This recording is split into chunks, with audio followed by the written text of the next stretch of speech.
penal law ay yung batas na it is a law that defines a crime or a felony. Ganun po yung penal law.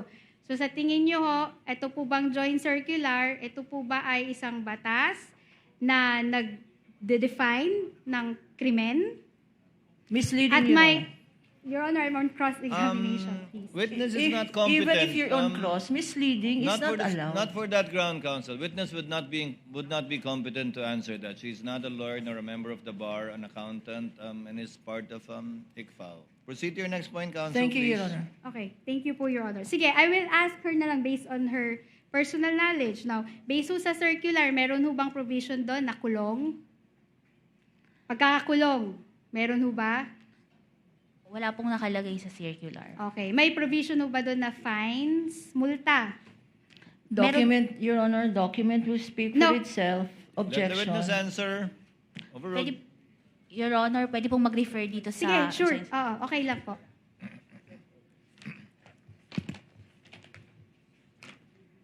Meron po dito sa item 8, yung administrative provisions, penal sanctions. Yun lang po yung masasabi ko na. Okay, sige. Okay. Okay, I'll take the answer. Pero, sige, okay.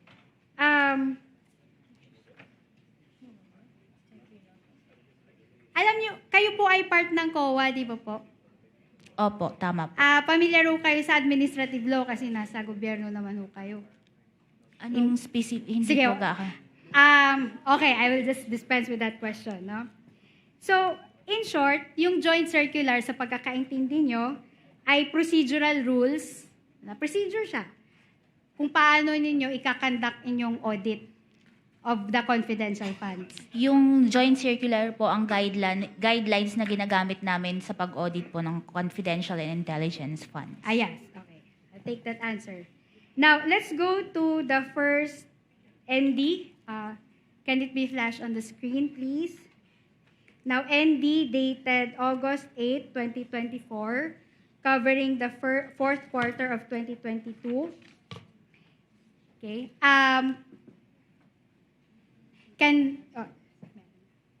We will be giving the witness a copy of the ND. Okay, meron na pala, no? So, in that ND, the amount of 73,287,000 was disallowed in audit out of 125 million confidential expenses of the OVP for the fourth quarter of 2022. Tama po? Opo, tama po. Okay. At saka sa disallowance po nun, no, kung nakikita nyo sa screen at sa copy nyo, no, na ND, may tatlong grounds po yon. Agree po kayo? Opo, Okay. nandito po. So, yung first ground ho natin ay non-submission of documents evidencing success of information gathering and or surveillance activities with this allowed amount of 69,787,000. Nakikita nyo ba yon? Opo. Okay. Yung pangalawa ho, charging payment for tables, chairs, and desktop computers and printers in the total amount of 3,500,000 to confidential fund without specifying that they were intended for confidential operations activities undertaken by the OVP. Tama po? Opo, tama po. Okay, salamat. And letters number 3, non-submission of the revised accomplishment report to the Office of the President, Senate President, and Speaker of the House of Representatives. Tama ho? Opo, tama po. Okay. So, sinabi niyo kanina na itong fourth quarter na ito ng 2022, meron ho itong kalakip na notice of suspension. Tama po? Opo. Okay. So, can we flash the notice of suspension dated December 13, 2023? Okay. And this notice of suspension, nilabas ho siya, in-issue ho siya before ng issuance ng notice of disallowance. Tama po? Opo, tama po. Okay. So, can we go to item number 2? Miss Celine, can counsel give her a copy? Sige, you can peruse po, no, item number 2 of the notice of suspension. Okay, so item number 2, The DEPs likewise revealed that the OVP incurred the following expenses supported with acknowledgement receipts. Nakikita niyo po yan? Opo. Okay.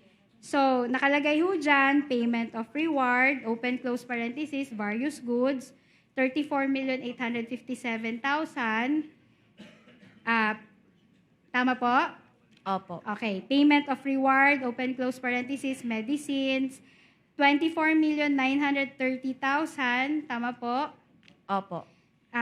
Payment of purchase supplies, 11,813,000. Tama po? Opo, tama po. Payment of tables and chairs, 500,000. Opo, tama. Okay. Payment of desktop computers, 3 million. Opo, Sakto? tama. Okay. Next paragraph po, sinabi nyo dyan, no? Since the aforementioned expenses pertain to purchases, the same should be supported by either sales invoices or official receipts as evidence of payment of purchases from establishments/stores. Nakikita niyo po ba? Opo. Okay. Ngayon, nakikita niyo ba ho yung statement na yan dun sa ND? Nandun pa ho ba yan or tinanggal ho yan? Yung wala na po ito sa end. Wala na ho yan sa ND. Okay. So, flash natin ulit yung ND para makita ho ng mga tao. No? So, yan. Okay. So, tinanggal nyo na, no? Let's go to the second ND. Okay, ito na yung first to third quarter ng 2023. Okay. Pakibigay ho ng kopya yung ating witness. Okay, paki-flash ho ng second ND. Okay. The date is March 31, 2026. Okay?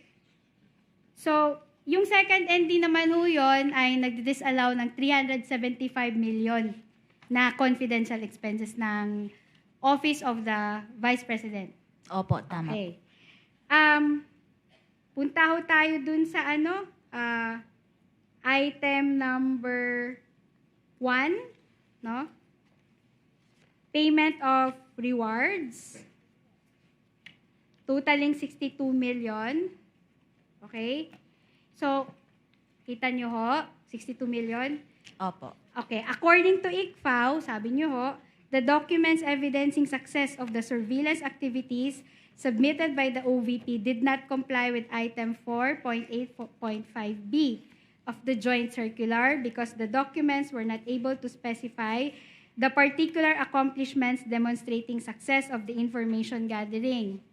Nakita nyo ho yun? Opo. Okay. So, tanong ho, no? Does the JC describe a particular format for this type of documents? May proforma ho ba kung paano ho isusulat yung accomplishments demonstrating success of the information gathering? Ang nakalagay lang po dun sa joint circular is Hindi, ang tanong ko ay may template po ba yung JC? wala po. Wala po. Okay.